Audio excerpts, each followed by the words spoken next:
Good afternoon. Thank you to everyone who is joining. My name is Kathy O'Neill. I am the IET Director for the Florida Department of Education, Division of Career and Adult Education, and I'm incredibly excited to unveil the newly released IET Channel updates and resources created with IPDAE. And I know that this is a resource that we have been waiting for a long time, so I will just jump right into it. And just a few reminders that if you have a question, please type it into the Q&A option. All attendee microphones are muted and you will be in listen-only mode. And today's presentation is being recorded, so it'll be archived and available on the IPDAE website within 48 hours. So if there's anything that I'm showing you today and you feel like it goes a little too fast, you'll have a video resource to go back to. So a quick overview of the IET Assistance Center enhancements. We have the IET Information Start Guide. I will show you this, and it provides access to helpful strategies, tools, and data resources to inform IET decisions. The IET Program Catalog provides a lookup of all IET programs approved by the Florida Department of Education. So if there is a program of study that you have been wanting to see in another county or just kind of explore what your options are, this will be your go-to. And replacing the Word document that we are constantly sending back and forth from one to the other when we need to make corrections or updates, we now have the IET request application.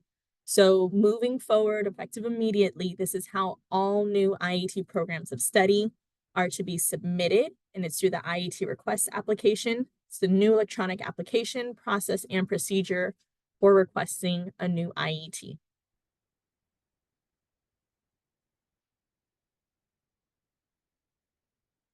Most of you are already familiar with IPDAE's website, so we'll be going on to that in just a moment, and we're going to be focusing on the integrated education and training resources. And we'll get into it. Right. So if you happen to be following along on your computer, if you're just watching again, you are going to floridaipdae.org's website. And you have a couple different places where we can access our IET resources. Up at the top left, you can click on IET or just come to the beautiful orange section and click View Resources. And it'll bring you to the IET Assistance Center. So you have three options when you first land here. You have the IET Information Start Guide, IET Program Catalog, and IET Request Application. We're going to start with the IET Information Start Guide. So once you come here, IET Playbook, this is the same resource that you all are familiar with previously, so you can access that there. We have labor market data, docs and strategies, frequently asked questions, IET program catalog, and IET request application. So one of the new pieces that we're also talking about is the labor market data. So be able to access reports. And using this labor market data, it can help you with making informed decisions about your IET programs that you currently have active or that you're looking to refine, or maybe if there are even some that you need to inactivate. Select a date range. So we're starting with 2023. And for our purposes, I'm just going to choose 2024. The more years that you select, just, give the system some grace. It'll take a little bit of time. This is using Lightcast data to pull all this information for you. And then you have the option to select a region or to select a county. So you have to choose one or the other. If you do not know, or if you do not remember which region you are a part of, you can always go up to the support section, click on FAQs, and the very first question that is there for you is, what is my region in the Florida adult education system? And it'll let you know. So if you end up coming here and you need to remember how to get back, go to Resources, IET, brings you back to the IET Information Assistance Center. And again, we're in the Information Start Guide. So taking a look again at the labor market data, 2023, to 2024, because I'm curious about those projections. And I will select a county. So I will get into Duval County, search, and it'll just take a second to load. Again, the more years that you pick, a little bit more load time is needed.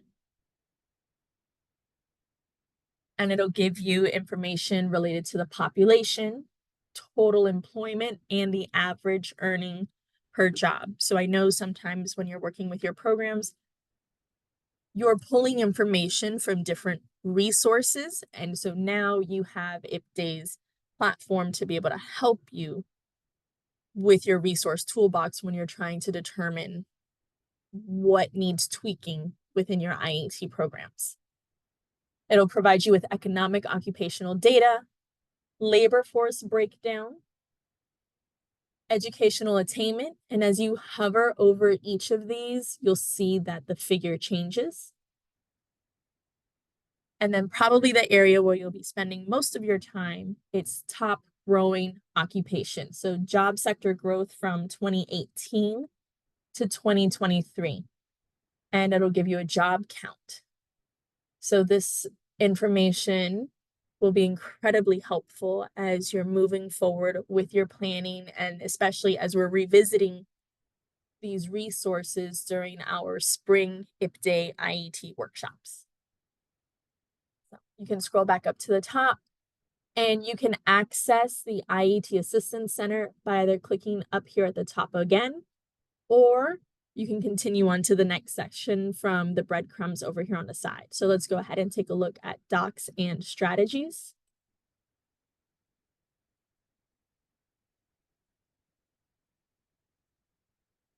And it'll just take a second to load. And then you have resources to support your IET initiatives that you've previously had access to. And actually, while I'm here, I will go back to the labor market data so I can just quickly show you what it looks like if you select a region. So we'll choose region 1. And you'll be prompted to choose an end year. So again, sticking with 2024.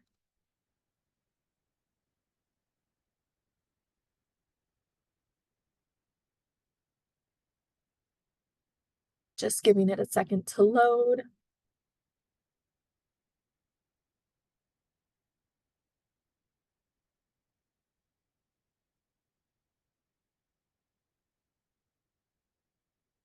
And here it lets you know all the counties that are in your region. Again, population, total employment, everything that we saw just a few minutes ago, but it's giving you the outlook for your region. So we've already looked at labor market data, docs, and strategies. There's the frequently asked questions. As we get more questions, especially as more get sent to IPDAE as well, then we will update this section. So I'll come back to the IET Assistance Center, and here we are for the IET program catalog. So you'll be able to view the catalog, and then you have different ways that you can search for what you're looking for. So this is a directory of all the IET programs that have been approved by the Florida Department of Education for the last 3 years. So if you want to search by a specific career cluster, all those options are there. If you want to look and see what another county is, or you met somebody from another county at a workshop or a training, but you can't recall who that person is, but you remember their county, of course, you can come over here and see what IET programs that they have, because you know there's some similarities between your area and theirs, or you could also search by a particular keyword. So if I search for DeSoto County, here it's going to show me every single IET program that's available for them. If I want to take a look at what's happening in Miami-Dade County or with Miami-Dade College, I'm able to come over here and look. And once you click on the magnifying glass for the search, here is the program of study. So it provides you with the IET program number, the approved date. So if you want to see the options that have been approved most recently, It gives you the instructional model. A lot of the information that you were already providing on that Word document is now being collected here, and it's cleaner for you to see. Programs that have post-secondary program enrollment, you're able to clearly see which course, the course code, and if there are any OCPs or hours by OCP associated with this. And just know that because we've had different templates over the last 3 years, there will be variation from program of study to program of study. And right now, 100% of the information that is collected on these programs of study is not fully available. That information is still coming. So as you can see down here, we have a significant number of IET programs that are approved. And so we're still in the process of loading, but you have a lot of information you'll be able to access that includes the single set learning objectives that will also be available because they are what make the program of study, and all these programs of study are inside of the IET program catalog. So I really hope that having this repository available to you all really helps with your efforts and lessens some of the burden, because we really want to be able to support you. And we know programs are of all different sizes. And so now you don't have to hunt me down via email or anything like that, because now you're able to come and there's no delay and just pick the program that you want to see. And of course, I'm more than happy for us to jump onto a Microsoft Teams call to explore any of these programs of study that you're looking at or considering for your own local program. So that is the IET program catalog. And now we'll get into the IET request application. So here is now where we are officially accepting new IET program submissions for the 2024-25 program year.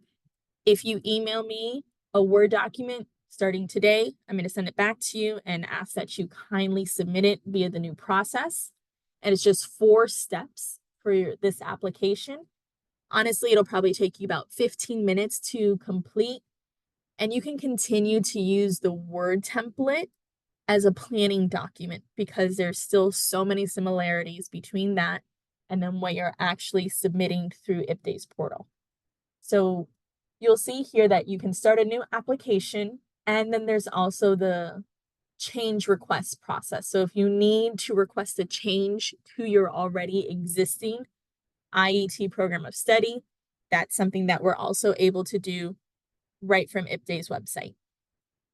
But we will start a new application. And here it's incredibly important that you have an IPDAE account.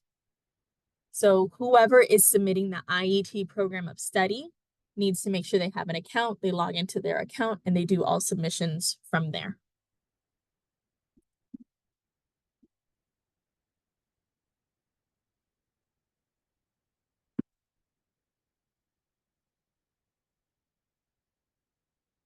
Once you log in, you'll see these different options here. I was already in the IET request application when I closed out. So of course, that's the first thing it's showing for me.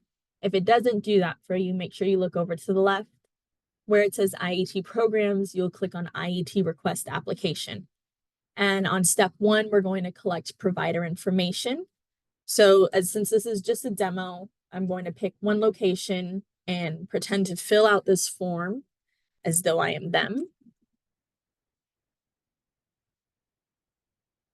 We ask for several contacts. We know that responsibilities can shift at any point when we're trying to get a hold of somebody. So please, if you have 3 contacts for your IET programs, provide all 3. If you have 2, we will need the 2. So Tammy will be my second.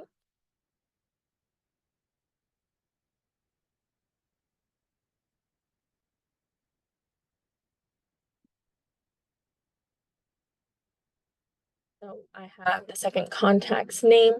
What's important to note that the primary contact, this is the individual who all communications related to this particular IET request application will be communicated with.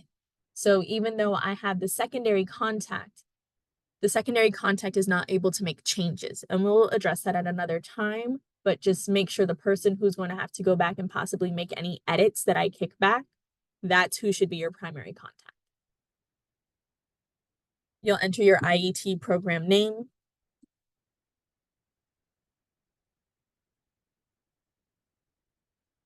You'll enter your program description, and there are tooltips to guide you. So enter a concise description of the IET program to be offered, include the IET program goal and impact that this program will have on the local workforce. So you're going to provide a quick response that's detailed. Please don't put NA, but you'll actually give a detail because that's what helps us see really the efforts of your program. You'll select your funding source, whether it's AGE, IELCE, or corrections. I'm going to pick AGE, and you'll see the different program types, just like you would see on the Word document that are associated with AGE.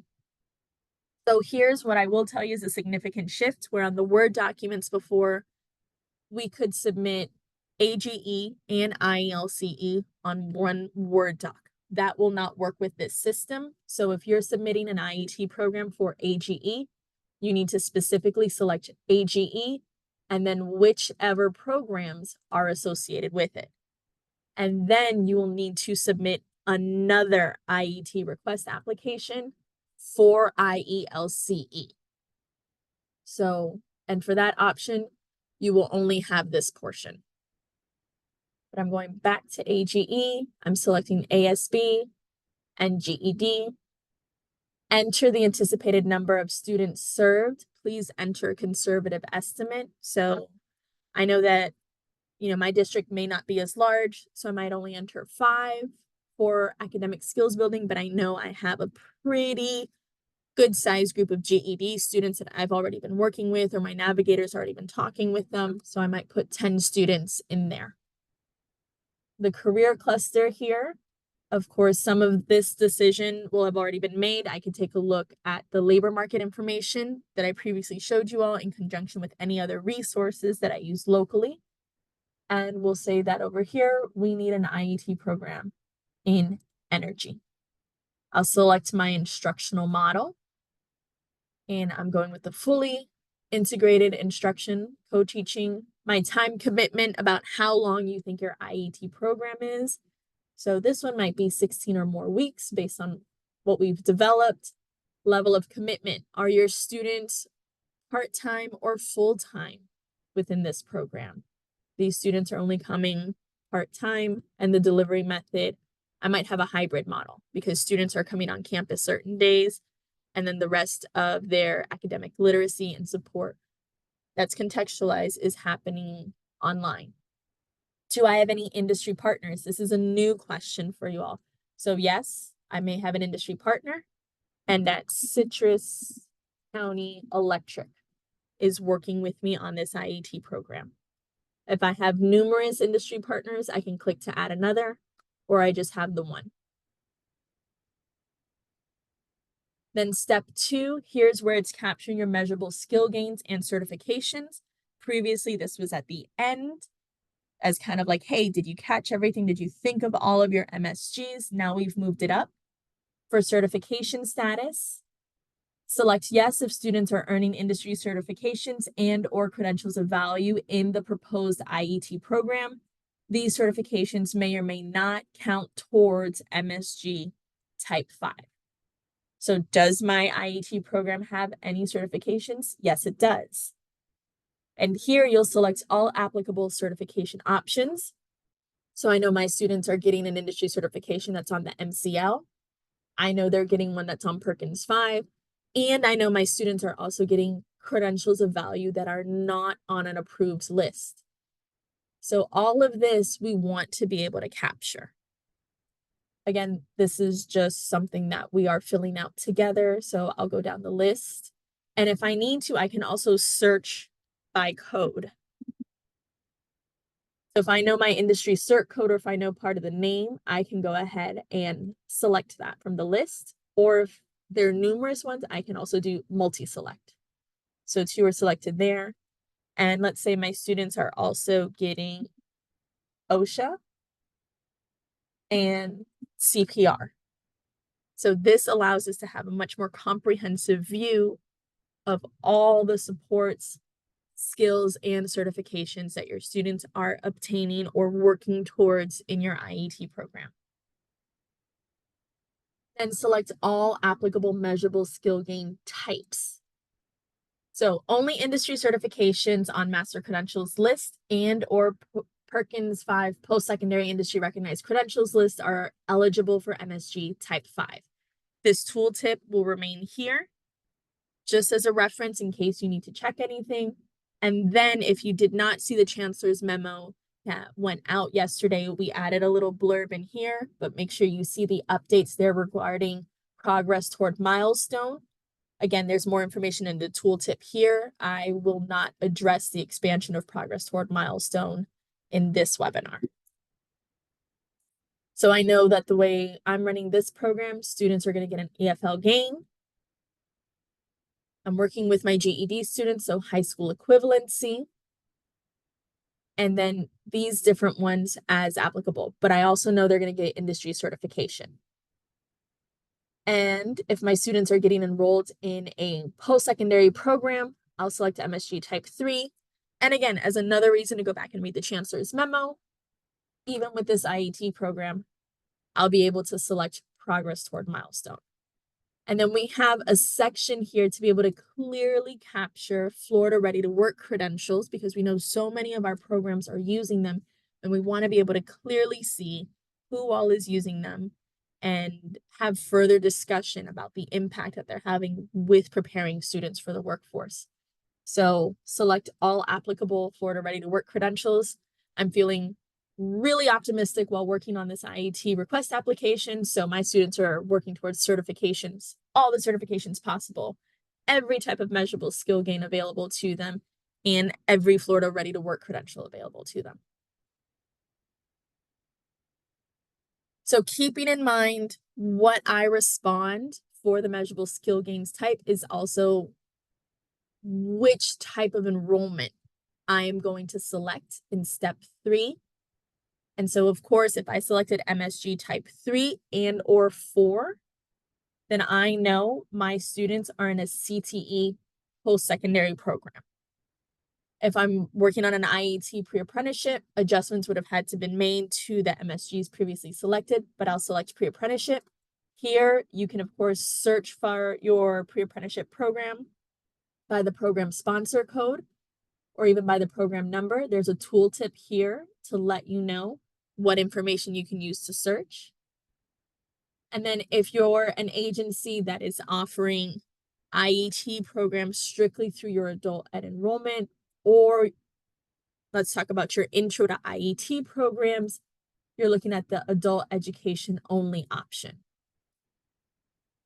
And then you're also entering the information for which occupation. So this is another new piece that we're collecting here. Which occupations are available to students upon completion of this IET program. So if I'm doing one that has to do with energy, and I know I'm partnering with Citrus County Electric, so this might be electrician helper. This might be the type of occupation they're available for, and you can add numerous ones. Now, let's say this was an intro to IET program. So you might have intro to energy because you're getting your students ready to expand their pathways and to be able to enroll in the different post-secondary programs that are within the energy cluster. So I'll keep this here. And then does this IET lead to the progression of another? So if you have one IET program that feeds into another IET program, we'll be able to capture this information as well. And you would just provide the state-approved IET program number. But over here, I'm going to stick with CTE post-secondary program. And then you have 3 different options for how students are enrolled in a clock hour or credit hour post-secondary program. You have a tooltip there. And school districts, you're pretty much looking at, yes, students are enrolled for all related OCPs. Yes, students are enrolled for some. And more than likely from our colleges, you're going to be selecting that, your students, they may not be fully enrolled in a program, but they're specifically taking that particular class. So you're going to answer this as applicable to your agency and the program that you're creating. You'll provide the post-secondary program type. So whether it's a career certificate program, again, for our colleges, degree and certificate programs, still collecting the program title, program number or SIP. As a reminder, school districts enter program number, FCS institutions enter SIP. If you're a school district and you give me a SIP number, I'm kicking it back to you. If you're an FCS institution and you give me a program number instead of a SIP number, it's getting kicked back to you. You want accuracy. Then you're going to enter the clock or credit hours. This tooltip up here is going to let you know, hey, reference to CTE curriculum frameworks, as you've already been doing in the past, but it's already linked here.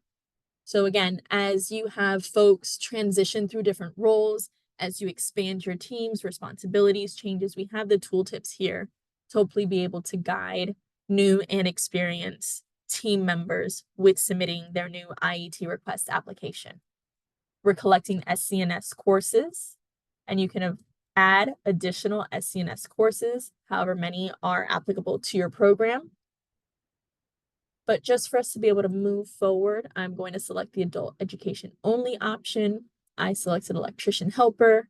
At this time, no, it does not lead to another IET, but I know that's coming in the future. So I'll click continue. So I've already done step 1, step 2, and step 3. Now I'm in step 4. So here's where we get to the program of study portion, because we know in the Word document, we were collecting a lot of the information that also then gets transposed onto the different appendices that are used. So I hope this part you guys are also excited about, where now you don't have to copy and paste the different workforce preparation activities like you had to in the past. Just come through and select the ones that are applicable. So again, you may not have students working on all 8 of these. In your IET program, you're really focusing on 4 of these, or they might be working on all 8 of them. And then adult education and literacy activities. Here in the tooltip, it's letting you know to reference the adult education curriculum frameworks that are provided by the Florida Department of Education to access appropriate frameworks for the proposed IET program. Enter the applicable standards for this IET program. So whatever that standard reference number is for your math, RLA, or ESOL, you do not need to type out the entire standard anymore or copy and paste the entire standard anymore. I just need the standard reference number. And so you'll enter each one individually, and then you'll add another standard. Down here, we have the single set of learning objectives. So include the single set of learning objectives that will be used to complete the IET program. Single set of learning objectives should combine adult education, academic, and literacy activities, workforce preparation activities, and workforce training activities. And your workforce training activities you're able to get from the CTE curriculum frameworks and from your industry partners or training partners as well as you're working on your IET programs. And so here is where you will enter your single set of learning objectives. And once you have done that,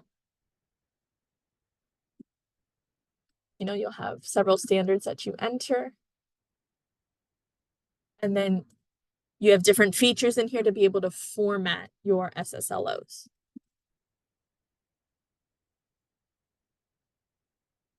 Once you've completed all of them, you'll hit continue. And that's it. You have now submitted your IET request application. So hooray! And you will be assigned a tracking reference number. This is not your IET program number. This is just for you to be able to track where your IET request application is within the system. Eventually, this number will then change into your IET program number that, of course, you use for reporting purposes. And your application will be reviewed within 2 weeks, and you will receive a notification of approval or rejection.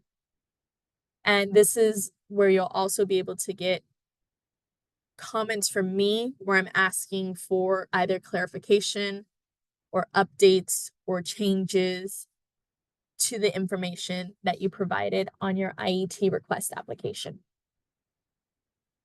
And so we hope this helps you as you work to become, as you know, we all work to make Florida #1 in workforce education. And I hope that you do like this process. Please, feel free to provide us with feedback. Again, my goal is to be able to support you. IPDAE's goal is to be able to support you, and we want to unburden some of your time, some of your effort, so you can really concentrate dedicating to students. So this application is officially live. So if you want to submit something today, or maybe you're submitting something right now while we're going through this, or at home, hopefully you're not doing anything at home. Hopefully you're just doing this while you're at the office, but please, this application is now live and we're ready to get new applications. And also I'll just show you IET requests. Underneath IET request application,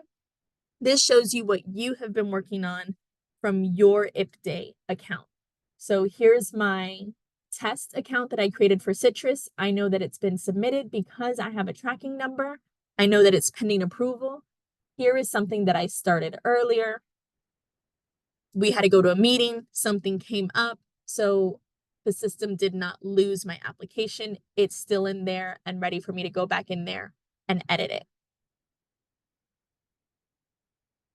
And with that, I will take us back to our presentation.